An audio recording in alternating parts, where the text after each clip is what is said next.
Hello and welcome to my channel today, Boo Snakes and More. Today we're going to be talking about the HBO Max's Harry Potter series, so please like this video and subscribe to the channel.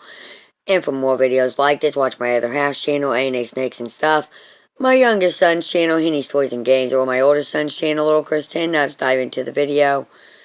It's undeniable that Harry Potter is a global success, and even as the years go by, and new generations come in, it's still a universe that keeps audiences engaged. So far, the books have spawned movies, a spin-off, a theme park, a stage play, video games, and now a reboot in the form of a TV series. Still, there are always those questions. Why is the main story such a massive hit to the point where there's a push to revive something the entire world has already seen and knows? Is this really the right time? Is it worth it? Who is the show actually for? But what really needs to be looked at now is that the saga has always had a problem that bothered a lot of fans. Even if no one really said it out loud, the way it was built was never meant to be bigger than its main character, and that's what the show is set to change.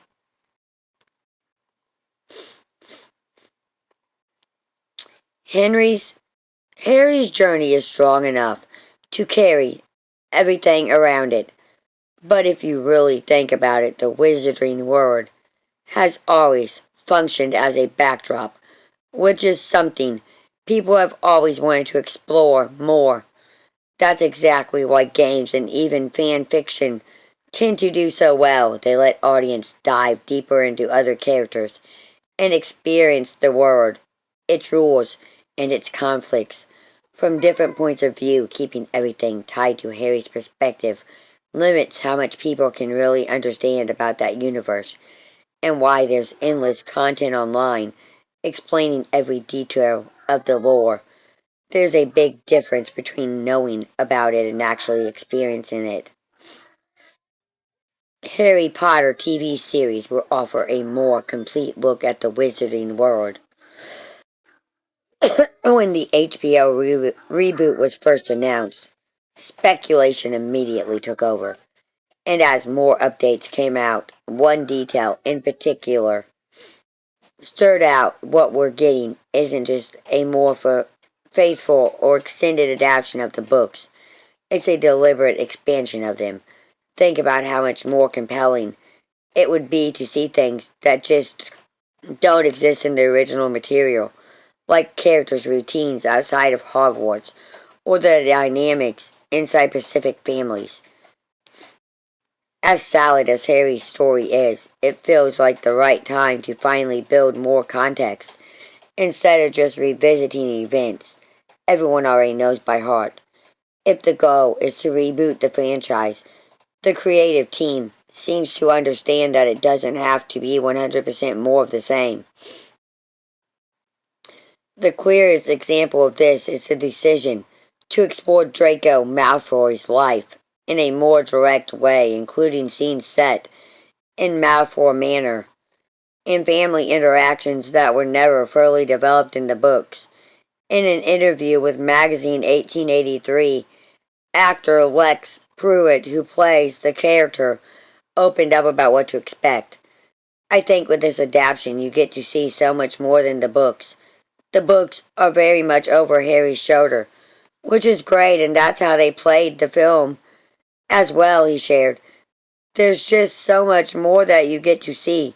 You get to see all the teachers in their little rooms. You get to see Draco at home. I won't spoil too much about that. But there are some brilliant scenes at home where you start to get an insight into how he is, he added. And that's the kind of change that addresses one of the biggest long-standing complaints from fans. Draco has always been an important character, but a shallow one. He exists more as an obstacle than as a properly developed character. By allowing the show to explore what shaped his behavior, the conflict immediately becomes more engaging. This isn't about humanizing him for the sake of it, but about giving them space that never existed before, which actually matters because Draco and other characters in similar positions are crucial to the stories. Teachers, allies, and even the main villains. There's always been potential for them to carry their own narratives, but they never had the room to do so. Why expanding the Wizarding world is exactly the right move for the show. In the books, anything that isn't directly tied to Harry basically becomes background information, changing what makes a huge difference because it creates the sense that the world continues to exist even when the protagonist isn't on scene. It might sound like a small adjustment, but it completely changes how audiences connect with the story and the universe. When you understand how characters live outside of the main events, their decisions carry more weight and can be seen from a more meaningful perspective. This is the kind of storytelling TV does better than movies, and something that the books, by design, never prioritized.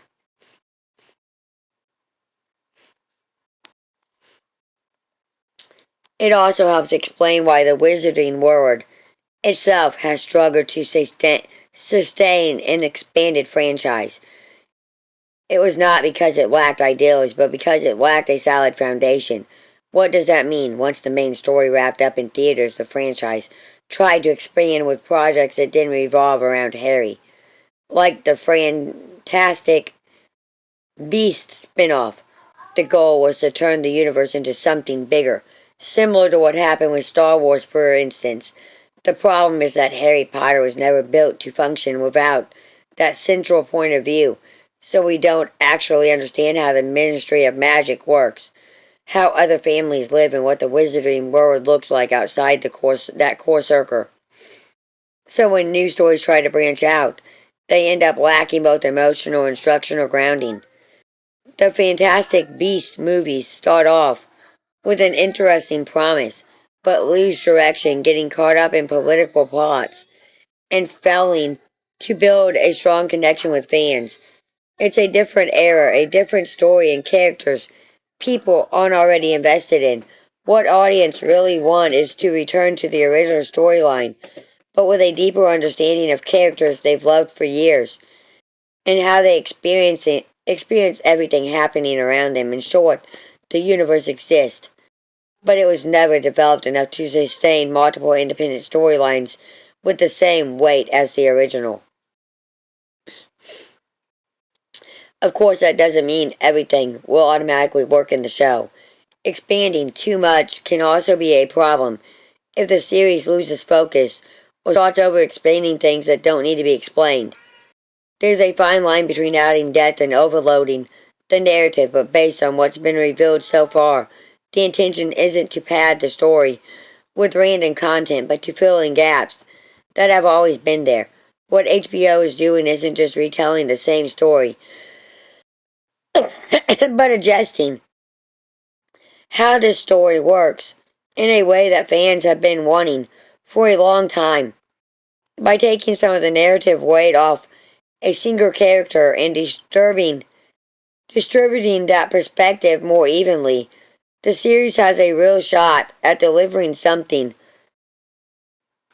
The books never tried to be a more complete version of the Wizarding world, and considering the history of the Harry Potter brand and everything that's been done with it so far, that's not just an improvement, it's a necessity.